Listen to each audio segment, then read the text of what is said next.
अमिताभ बच्चन एक जमाने में ट्वीट किए थे कि रामचंद्र कह गए सिया से, ऐसा कलयुग आएगा, कैश से गाड़ी खरीदी जाएगी और लोन से तेल भरवाया जाएगा।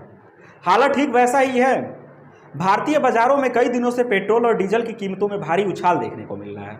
जब हम यह वीडियो शूट कर रहे हैं तब दिल्ली में पेट्रोल की कीमत 96 रुपये 12 पैसे प्रति लीटर है और डीजल 86 रुपये 98 पैसे प्रति लीटर पहुंच गया है।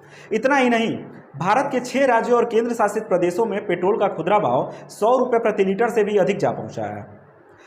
तो थोड़ी बहुत जान पहचान के लिए, मेरा नाम आदित्य पांडे है और आप यूपी फर्स्ट देख रहे हैं। यह तो हो गई रेट की बात। अब आपको टैक्स के बारे में बताते हैं। अब जरा सोचिए कि अगर मैं आपसे कहूं कि आपने पिछले 6 सालों में डीजल और पेट्रोल मिलाकर केंद्र सरकार और राज्य सरकार को एक्साइज ड्यूटी और वैट के नाम पर लगभग 30,000 करोड़ रुपए दिए हैं, तो आप क्या कहेंगे? वैसे यह बात पूर्ण रूप से सच है। चलिए अब एक और बात बताते हैं आपको पूरे एशिया में अगर सबसे महंगा तेल कहीं मिलता है तो वो भारत है। अब आप कहेंगे क्यों? तो वो इसलिए क्योंकि आपके देश में तेल पर सबसे ज्यादा टैक्स वसूला जाता है और हद तो तब हो जाती है जब भारत से ही पेट्रोल और डीजल खरीदने वाला नेपाल भी भारत से 20 से 22 रुपए तेल सस्ता बेचता है। और इतना ही नहीं, यूपी बिहार के उस जिले जो नेपाल के से चिपके हुए हैं, वह यूपी बिहार से जाके नेपाल से सस्ते तेल खरीद के लाते हैं। आइए अब पेट्रोल का खेल समझने की कोशिश करते हैं। आखिर 30 रुपए का पेट्रोल आपको 90 से 100 रुपए लीटर कैसे बेचा जाता है?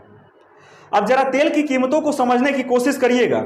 मौजूदा समय में जो पेट्रोल आपको लगभग 90 रुपए प्रति लीटर मिल रहा है, उसका मूल कीमत इस समय लगभग 33 से 34 रुपए प्रति लीटर है, जिस पर लगभग 30 पैसे का भाड़े का खर्च लगता है। यानी पेट्रोल खरीदने और उसको भारत लाने में ज्यादा से ज्यादा 35 से 36 रुपए का खर्च आता है।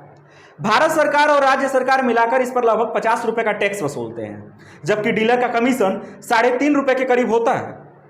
अब लगे हाथ डीजल की भी जानकारी जान लीजिए। जो डीजल आपको इस समय 85 रुपए प्रति लीटर दिया जा रहा है, मौजूदा समय में उसकी खरीदारी कीमत लगभग 35 रुपए है।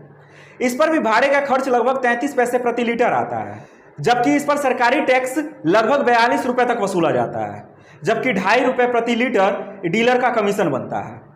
सब कुछ मिला जुला कर देखा जाए तो ऐसा लगता है कि सरकार की कमाई का जो सबसे बड़ा जरिया है वह पेट्रोल और डीजल ही है।